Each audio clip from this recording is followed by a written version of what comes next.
So related to Newton's second law, what are the significance? First significance is that it measures the force. It gives the measure of the force. So formula for the force is given by Newton's second law. Okay. It is the real law of the motion. It is called as real law of motion because first law and third law can be derived or proved from this second law. First आणि third law जो आहे तो आपण second लॉच्या साहाय्याने काय करू शकतो, prove करू शकतो. Okay. Next, this law defines momentum as a fundamental quantity in spite of the velocity. Okay. This law defines momentum as a fundamental quantity. Defines momentum as fundamental quantity.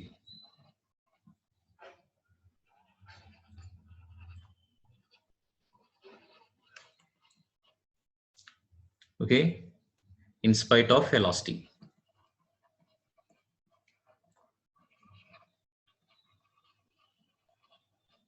म्हणजे याचा meaning काय होतं लक्षात घ्या. Force apply केल्यानंतर काय change होतं, momentum change होतं. वेलोसिटी मे और may not change. Okay, it depends. ये लॉ क्या बताता है कि मोमेंटम फंडामेंटल क्वांटिटी है. फोर्स लगाने के बाद क्या होता है, मोमेंटम चेंज होता है. फोर्स लगाने के बाद ऐसा नेसेसरी नहीं है कि वेलोसिटी चेंज होगा या फिर नहीं होगा. ओके, सो फोर्स लगाने के बाद डेफिनेटली मोमेंटम चेंज होता ही है. तो मतलब इसका क्या निकलता है कि momentum is a fundamental quantity. Momentum should be taken as a fundamental quantity. Okay, velocity should not be considered like that. Okay, and this is a local law. This is local law of motion. Okay, this is local law of the motion. आता याचा meaning काय होतो, local law म्हणजे काय तर acceleration at a certain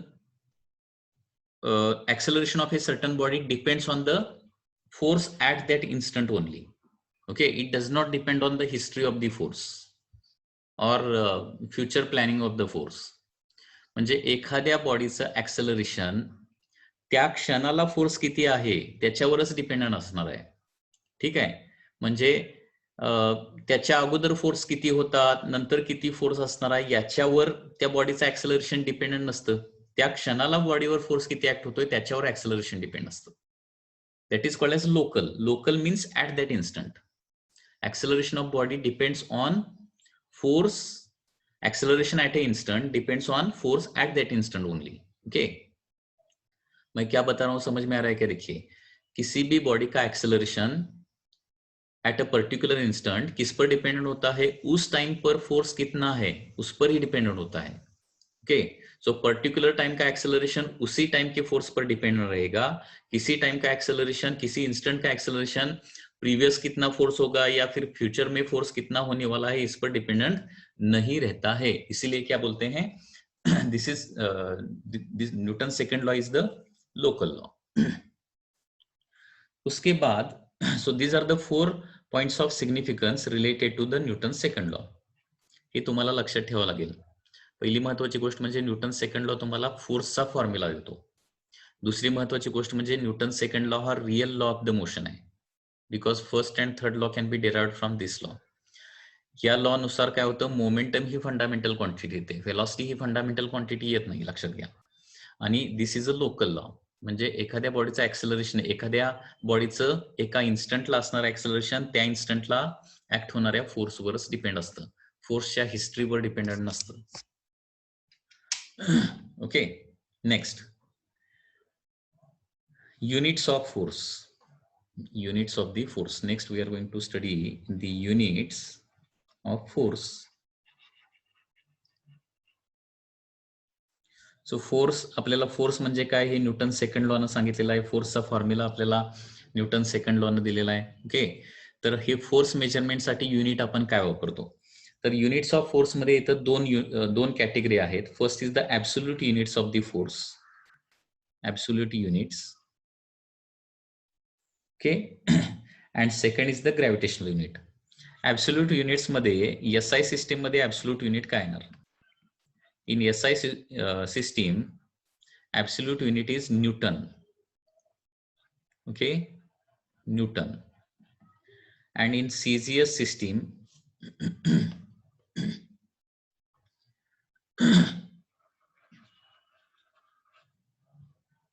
SI system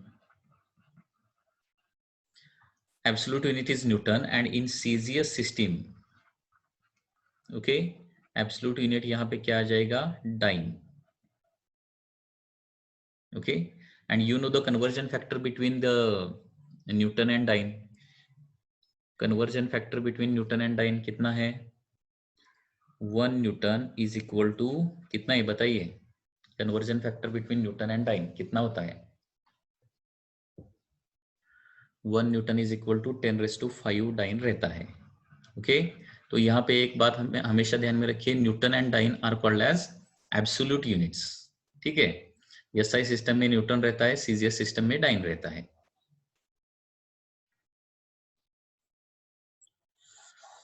units of force मध्ये next जे आहे that is gravitational units. Gravitational units of force. Okay, so in gravitational units, first unit is the which is the unit in MKS system. MKS system. MKS system मध्ये force unit काय आहे? KGF, kilogram force. याला काय म्हणतो आपण? Kilogram force असं म्हणतो. आणि सीजीएस सिस्टम मध्ये ग्रॅव्हिटेशनल युनिट काय आहे? It is gram force. Okay, KG force किंवा ग्रॅम फोर्स किंवा त्याला काही वेळेला केजी वेट किंवा ग्रॅम वेट असंही म्हटलं जातं. KG force sometime it is called as KG weight and gram force is also called as gram weight. So these are the units of the force. Okay, फिर एक बार देखिए, units of force दो category में आते हैं. First is the absolute unit and second is the gravitational unit. Absolute unit कौन से है? Newton and dyne. SI system में न्यूटन है, सीजीएस सिस्टम में डाइन है. एंड न्यूटन एंड डाइन में कितना कन्वर्जन फैक्टर है? 10⁵. उसके बाद ग्रेविटेशनल यूनिट्स आते हैं. ग्रेविटेशनल यूनिट्स एमकेएस सिस्टम में रहते हैं या फिर सीजीएस सिस्टम में रहते हैं. ओके, सो एमकेएस सिस्टम में फोर्स का यूनिट क्या है? किलोग्राम फोर्स, उसको केजी वेट भी बोलते हैं. एंड सीजीएस सिस्टम में ग्रेविटेशनल यूनिट है ग्राम फोर्स, उसको ग्राम वेट बोलते हैं. ठीक है, तो यहाँ पे केजी फोर्स और ग्राम फोर्स, इसमें कन्वर्जन फैक्टर कितना है? तो 1 kg force is equal to 1000 gram force. And also Newton and kg force. Okay, kgf, newton and KGF में कन्वर्जन फैक्टर कितना रहता है? देखिए 9.8 newton is equal to 1 kgf. 9.8 newton is equal to 1 kgf. म्हणजे 1 kilogram force newton मध्ये conversion करायचं असेल तर 9.8 न मल्टिप्लाय करावं लागतं. किंवा 980 dyne is equal to 1 gram force. म्हणजे 1 ग्रॅम फोर्सचं डाइन मध्ये कन्वर्जन करायचं असेल, 1 ग्रॅम फोर्सचं डाइन मध्ये कन्वर्जन करायचं असेल तर 980 न मल्टिप्लाय करावं लागेल. So you should remember this. You should, okay, you should remember these units.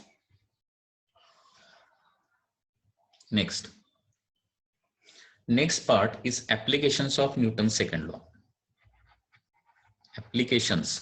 आता इथं खूप महत्त्वाचे फॉर्म्युले तुम्हाला बघायला मिळणार आहेत. हे फॉर्म्युले सगळे व्यवस्थित लक्षात असले पाहिजेत. Applications of Newton second law.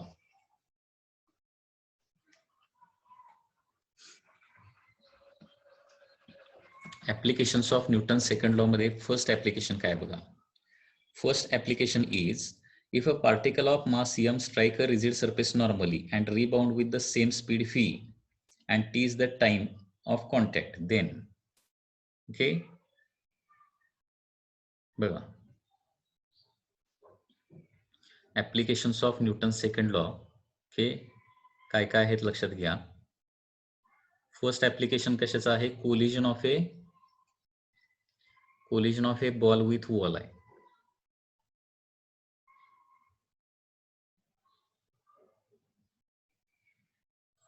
So this is the first application. Okay, इसका फॉर्मूला हमें अभी निकालना है.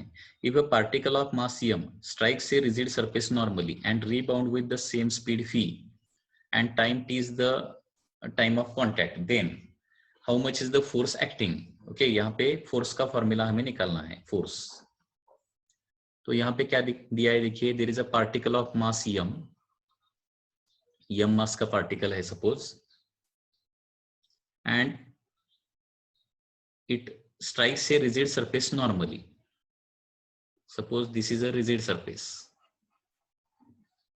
and यहाँ पे क्या है, एक पार्टिकल है, इसका मास कितना है, m है, and it is moving with velocity v. तो यहाँ पे क्या हो रहा है, this particle of mass m strikes the rigid surface normally. normal incidence यहाँ पे होता है, normal incidence, and normal incident होने के बाद उसी स्पीड से क्या होता है, rebound भी होता है. एंड यहाँ पे time of contact between ball and the surface कितना है, बॉल एंड द वॉल का टाइम ऑफ कॉन्टैक्ट कितना है, सपोज टी है. तो यहाँ पे how much is the force exerted by the particle on the surface और सरफेस ऑन द पार्टिकल, इसका फॉर्मूला निकालना है. तो कैसे निकालेंगे, तो यहाँ पे देखिए इनिशियल मोमेंटम ले लेंगे. इनिशियल मोमेंटम कितना होगा, इनिशियल मोमेंटम पी इनिशियल कितना हो जाएगा यहाँ पे, मास इंटू वेलोसिटी. ओके, तो यहाँ पे और एक क्या करेंगे, यहाँ पे suppose this is I cap and suppose this is J cap direction. I cap J cap में ये सॉल्व करेंगे. तो यहाँ पे इनिशियल मोमेंटम का डायरेक्शन क्या आ जाएगा बताइए. इनिशियल मोमेंटम मैग्नीट्यूड तो आ गया, मास इंटू वेलोसिटी. अभी मोमेंटम क्या है, वेक्टर क्वांटिटी है, तो इनिशियल मोमेंटम का डायरेक्शन क्या आ जाएगा बताइए, एम फी डायरेक्शन बताओ जल्दी fast, minus I cap, correct है ना, because it is moving opposite to I cap ना. So minus I cap. उसके बाद फाइनल मोमेंटम कितना आ जाएगा. अभी देखिए कोलिजन के बाद वो उसी वेलोसिटी से रिबाउंड कर रहा है, तो मोमेंटम का मैग्नीट्यूड आ जाएगा mass into velocity. Okay, momentum mass into velocity. And direction बताइए अभी, final direction plus I cap अभी. ओके, तो यहाँ पे चेंज इन मोमेंटम कितना हो जाएगा, that is final minus initial. So M फी आई कैप माइनस एम फी I cap, final minus initial. So change in momentum M फी I cap plus M V I cap. So 2 M फी I cap will be the change in momentum. Okay, अभी force क्या रहता है, average force is nothing but change in momentum divided by the time. Okay, आता इथे एक गोष्ट लक्षात ठेवायची आहे, F is equal to DP by DT. हा कसला फोर्स आहे, दिस इज इन्स्टंटेनियस फोर्स, हे लक्षात घ्या. इन्स्टंटेनियस फोर्स काढायचा असेल तर डेरिवेटिव्ह वापरायचं डीपी बाय डीटी. आणि एवरेज फोर्स अगर कैलकुलेट करना है तो क्या करना है, total change in momentum divided by total time. These are two important फॉर्मुले because here mass is not changing. Okay, so therefore change in momentum, that is 2 m phi I cap divided by t. so this is the force. म्हणजे फोर्सचा formula काय येतो बघा, आता लक्षातच राहिला पाहिजे. M मासचा particle फी वेलॉसने एखाद्या वॉलवर नॉर्मली इन्सिडेंट झाला आणि रिबाउंड झाला, तर त्या बॉलनं वॉलवर एक्झर्ट केलेला फोर्स किंवा बॉलनं बॉलवर एक्झर्ट केलेला फोर्स हा किती असतो, 2 mv बाय टी असतो. ओके, याच्यामध्ये कुणाला काय डाऊट आहे का, कारण ही एक महत्वाची केस आहे, लक्षात घ्या. या सगळ्या केसेस आपल्याला 1 by 1 हळूहळू व्यवस्थित शिकत जायच्या आहेत, कारण हे सगळे फॉर्म्युले इम्पॉर्टंट आहेत. Any doubt in the first case, first application.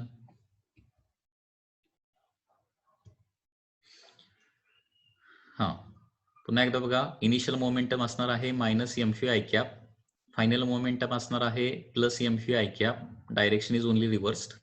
So total average force किती येणार आहे इथं, ऍव्हरेज फोर्स कोलिजनच्या दरम्यान जो काय फोर्स एक्झर्ट झालेला असणार आहे, ओके, तर तो फोर्स किती असणार आहे, त्याची मॅग्निट्यूड 2 mv बाय टी असणार. म्हणजे मॅग्निट्यूड फक्त फोर्स लिहायचे झाले तर 2 mv बाय टी, आणि डायरेक्शन काय असणार आहे, plus i cap.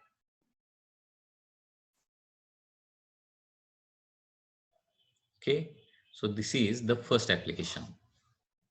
Now the second application.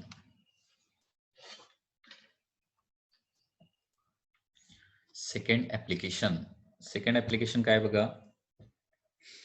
If a particle of mass m strikes the rigid wall with the speed phi and sticks to it, then how much is the force? Second application.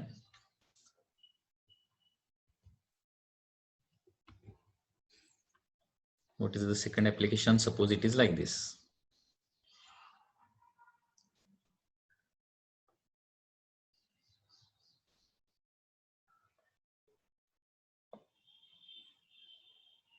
If a particle of mass m strike a rigid surface normally, this word is very important, and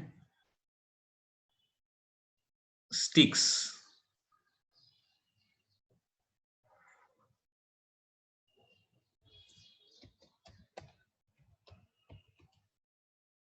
to surface, म्हणजे rebound होत नाही इथं, and t is the time of contact. Okay, so in this case how much force will be created in this case? कारण rebound होणं आणि stick होणं याच्यामध्ये खूप डिफरन्स आहे. Okay, so once again यहाँ पे देखिए अभी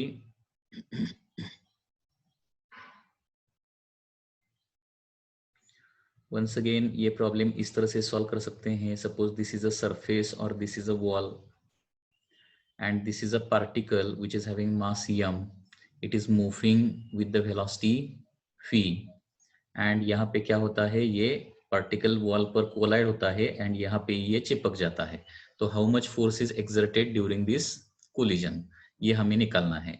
तो वंस अगेन इनिशियल मोमेंटम निकालेंगे. इनिशियल मोमेंटम कितना आ जाएगा, P initial bar is equal to, once again इस डायरेक्शन को मैं आई कैप कंसिडर कर सकता हूँ, इस डायरेक्शन को सपोज जे कैप कंसिडर करता हूँ, तो आ जाएगा magnitude of momentum will be M V and direction will be minus I cap because it is opposite to I cap. Final momentum कितना हो जाएगा बताइए. Final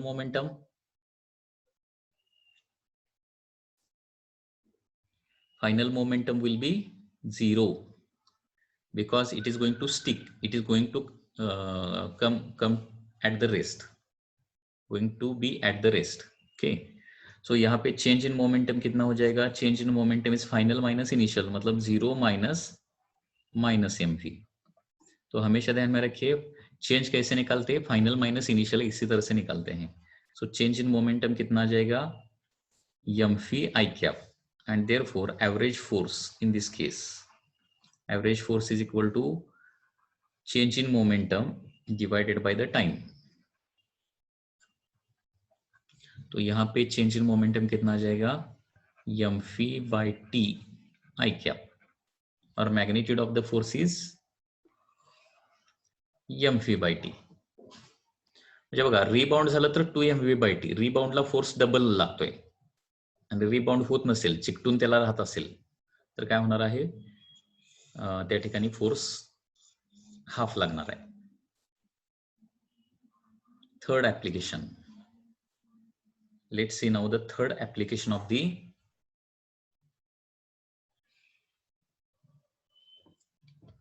second law, Newton's second law.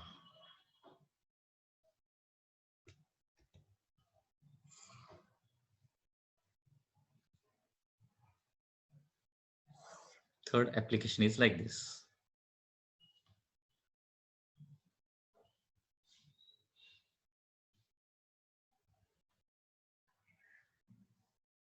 तो यहाँ पे क्वेश्चन क्या है देखिए, if a particle, okay, if a particle of mass m strikes a rigid surface with speed phi, with the direction of motion make an angle theta with the normal to the surface and rebound with the same speed at the same angle. Okay, same angle, and t is the time of contact, then force on the particle is. अभी कैसे निकालना है देखिए, यहाँ पे once again यहाँ पे एक surface है, this is one surface. अभी क्या हो रहा है, particle of mass m strikes the rigid surface with speed v. यहाँ पे वंस अगेन पार्टिकल का सरफेस के साथ कोलिजन हो रहा है. With direction of motion make an angle theta with normal to surface. तो यहाँ पे सरफेस को एक नॉर्मल ड्रॉ करता हूं, तो मोशन किस तरह से है, it is now oblique motion है, it strikes the surface obliquely like this and it makes an angle theta. जो वेलोसिटी है, वेलोसिटी का एंगल कितना है, थीटा है विद द नॉर्मल, ऐसा दिया है। एंड कोलिजन के बाद उसी वेलोसिटी से उसी एंगल में ये रीबाउंड करता है, like a light, reflection of the light, rebound करता है सेम एंगल। तो यहां पे फोर्स निकालना है, force with the surface during the contact. तो once again initial momentum final momentum vector form में ले लेंगे, लिख लेंगे हम। ओके, तो यहाँ पे देखिए वेलोसिटी के कंपोनेंट निकालते हैं। वंस अगेन यहाँ पे कंसीडर कैसा करेंगे, suppose this is I cap and suppose this is J cap, ठीक है। तो यहाँ पे वेलोसिटी के दो component, first is the horizontal, second is the vertical. तो देखिए यहाँ पे अगर थीटा है तो यहाँ पे थीटा आ जाएगा। ये वर्टिकल कंपोनेंट कितना आ जाएगा वेलोसिटी का, बताइए, vertical component of velocity, fee sine theta या फिर फी कॉस थीटा, बताओ, फी कॉस थीटा या फिर V sine theta. Vertical component sine theta या फिर कॉस थीटा। अरे वेक्टर टॉपिक एक काम करा सगळ्यांनी, जरा फास्ट मध्ये काय करा, मॅथमॅटिकल मेथड नावाचा टॉपिक मी काय केलेला आहे, अपलोड केलेला आहे 11वीचा। कारण व्हेक्टर टॉपिक खूप चांगला प्रिपेअर असणं हे महत्वाचं आहे। आणि व्हेक्टरचं डिटेलमध्ये, अगदी खूप डिटेलमध्ये तुम्हाला काय केलेलं आहे, तो टॉपिक मी शिकवलेला आहे। तर तो एक टॉपिक काय करा तुम्ही बघा। त्या टॉपिकचं नाव काय आहे, मॅथमॅटिकल मेथड्स नावाचा एक टॉपिक आहे, तो जरा बघितलं तर बरं होईल, ठीक आहे। मॅथमॅटिकल मेथड्स प्लेलिस्ट ऑलरेडी त्याची अपलोडेड आहे, तो बघा। व्हेक्टर टॉपिक खूप महत्वाचा आहे। सो थीटाच्या साईडचा कंपोनेंट नेहमी कॉसचा असतो रे, हे माहिती पाहिजे। अजून वेक्टर मध्ये प्रॉब्लेम आहेत बघा तुमचे, हे सोडवायला पाहिजे व्यवस्थित। सो यहाँ पे एंगल थीटा है, यहाँ पे एंगल थीटा है, यहाँ पे वेलोसिटी फी है। तो यहाँ पे क्या होता है, थीटा के साइड का कंपोनेंट नेहमी कॉस कंपोनेंट रहता है, साइन कंपोनेंट नहीं रहता। वर्टिकल म्हणजे साइन आणि हॉरिझॉन्टल म्हणजे कॉस असं काही नसतं, हे अगोदर लक्षात ठेवा। वर्टिकल विचारलं म्हणून डायरेक्ट साइन सांगा लागले। वर्टिकल हॉरिझॉन्टल नसतं, कंपाऊंड कशावर डिपेंड असतात, थीटावर डिपेंड असतात। थीटा ज्या साईडला असतो ना त्या साईडचा कंपाऊंड कॉस घ्यायचा नेहमी। सो this is fee cos theta and this is phi sin theta. So initial momentum काय होणार आहे, P initial is nothing but mass into initial velocity. Initial velocity काय असणार बघा, phi sin theta i cap direction आहे आणि phi cos theta minus j cap direction आहे ना, दिसते ना। सो phi sin theta i cap plus i cap and minus phi cos theta j cap. So this is your initial momentum vector. लक्षात आलं का, initial momentum vector कसा लिहिला मी। हे खूप सोपं आहे, फक्त तुम्ही कधी प्रॅक्टिस केलेलं नाही म्हणून कदाचित तुम्हाला थोडंसं डिफिकल्ट वाटत असेल, परंतु हे खूप इझी आहे। अप टू हियर इनिशियल मोमेंटमला काय डाऊट आहे का सांगा, because we are going to decide now final momentum.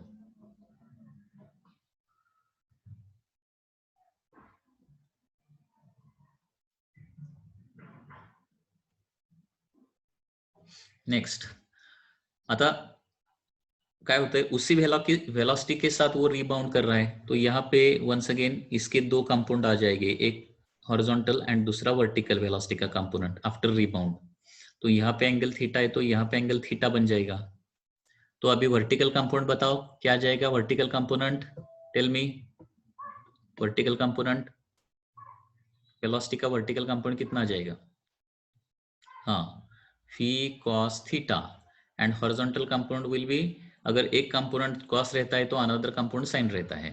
तो यहाँ पे फी साइन थीटा किस डायरेक्शन में है, प्लस आई कैप या फिर माइनस आई कैप, बताओ। फी साइन थीटा किस डायरेक्शन में है,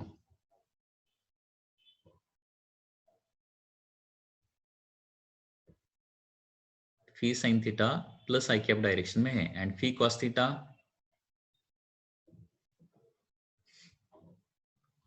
प्लस जे कैप। सो फाइनल मोमेंटम यहाँ पे लिखता हूं P final,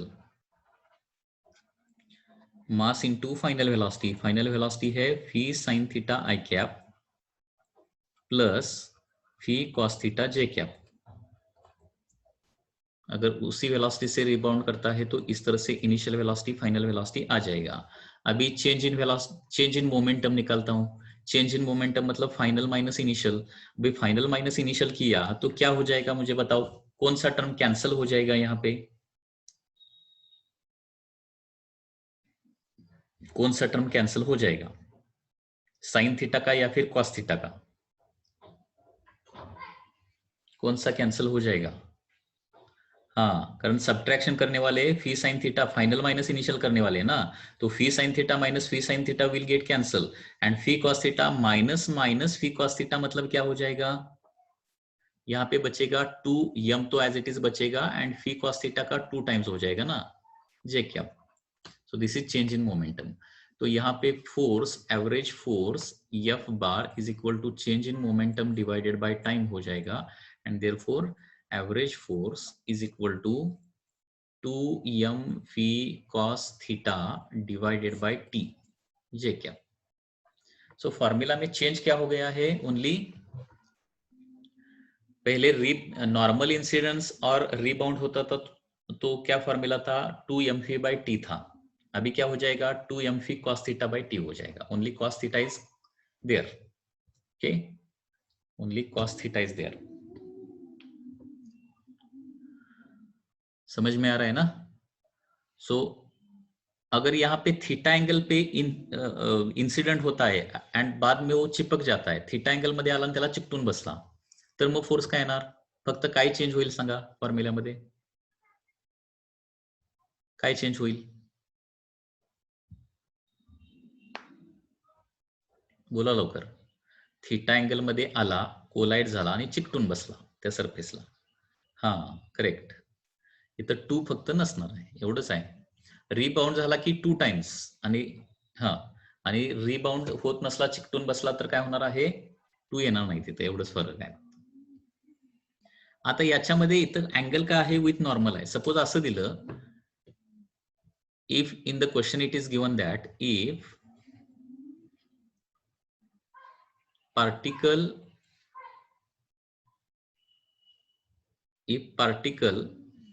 strikes rigid surface with speed v with the direction of motion, okay, if direction of motion is given, if direction of motion काय असेल, if direction of motion in above problem वरचाच problem आहे as it is, फक्त काय change झालंय बघा. if direction of motion makes angle theta with surface जर झालं, with surface, ओके.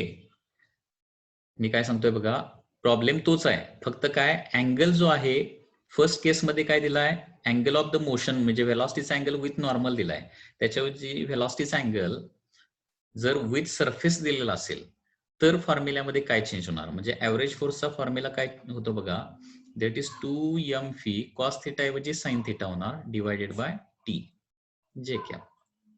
लक्षात येत आहे?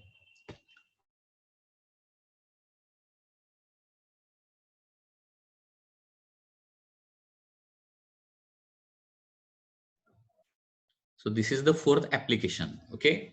So this is the fourth application. म्हणजे व्हेलॉसिटीचा अँगल हे बघा काय होणार, जर नॉर्मल बरोबर अँगल देण्याऐवजी सरफेस बरोबर अँगल दिलेला असेल तर फी कॉस थिटा जिकडे आहे तिकडे फी साइन थिटा येणार आणि फी साइन थिटा जिकडे आहे तिकडे फी कॉस थिटा येणार आणि त्याच्यामुळे सगळं कॅल्क्युलेशन काय होणार आहे तुमचं चेंज होणार आहे. लक्षात येत आहे? म्हणजे थोडक्यात इथं काय होतंय लक्षात घ्या, फोर्स जो आहे तो कसा ऍक्ट होणार, इथं नॉर्मल टू सरफेसच नेहमी फोर्स ऍक्ट होतो. हे बघा डायरेक्शन कशी आली, जे कॅप डायरेक्शन आली ना, force normal to surface act होतो आणि त्याच्यामुळे नॉर्मल टू सरफेस व्हेलॉसिटीचा जो कंपाऊंड आहे तोच आपल्याला फक्त घ्यावा लागेल. हे बघा नॉर्मल टू सरफेस इथं काय आहे, फी कॉस थिटा आहे, फी कॉस थिटा. त्याच्यामुळे फॉर्म्युल्यामध्ये नॉर्मल टू सरफेस असणारा जो कंपाऊंड आहे ना तोच फक्त येतो फॉर्म्युल्यामध्ये. पॅरल टू सरफेस असणारा कंपोनंट फॉर्म्युल्यामध्ये येत नाही, हे लक्षात ठेवायचं आहे. So these are the 4 applications. याच्यामध्ये अप टू 4 ऍप्लिकेशन. पुन्हा एकदा जस्ट रिव्हिजन बघूया. अप टू 4 ऍप्लिकेशन फॉर्म्युले काय बघितले, असे स्टेप बाय स्टेप तुम्ही शिकत गेला सगळे ऍप्लिकेशन तर सगळे लक्षात राहणार आहेत. ओके, फर्स्ट एप्लीकेशन क्या था, फर्स्ट एप्लीकेशन का फॉर्मूला दैट इज जब पार्टिकल नॉर्मली इंसिडेंट होता है एंड सेम स्पीड से रीबाउंड होता है तो फॉर्मूला आता है 2mv/t. सेकंड एप्लीकेशन कौन सा था, अगर वो पार्टिकल नॉर्मली इंसिडेंट होता है एंड वहां पे चिपक जाता है तो mv/t होता है. थर्ड, अगर पार्टिकल थीटा एंगल में कोलाइड होता है सरफेस के साथ एंड उसी वेलोसिटी उसी एंगल से रीबाउंड होता है तो फॉर्मूला क्या आता है 2mv cos θ/t आता है फोर्स का फॉर्मूला. एंड अगला फॉर्मूला है that is 2mv sin θ/t. अभी cos θ/t कब फॉर्मूला यूज करना है, sin θ/t कब फॉर्मूला यूज करना है, अगर एंगल विथ नॉर्मल दिया है, वेलोसिटी का angle with normal to the surface दिया है तो cos थीटा का फॉर्मूला यूज करना पड़ेगा. एंड वेलोसिटी का एंगल विथ सरफेस दिया है तो कौन सा फॉर्मूला यूज करना पड़ेगा, 2mv sin थीटा यूज करना पड़ेगा divided by t. Okay, so in 4 application we have got these 4 formulae. Okay, any doubt up to this, इधर तक कुछ डाउट है क्या बोलिए.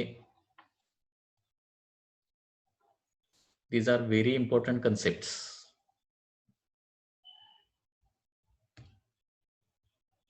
Very important concepts.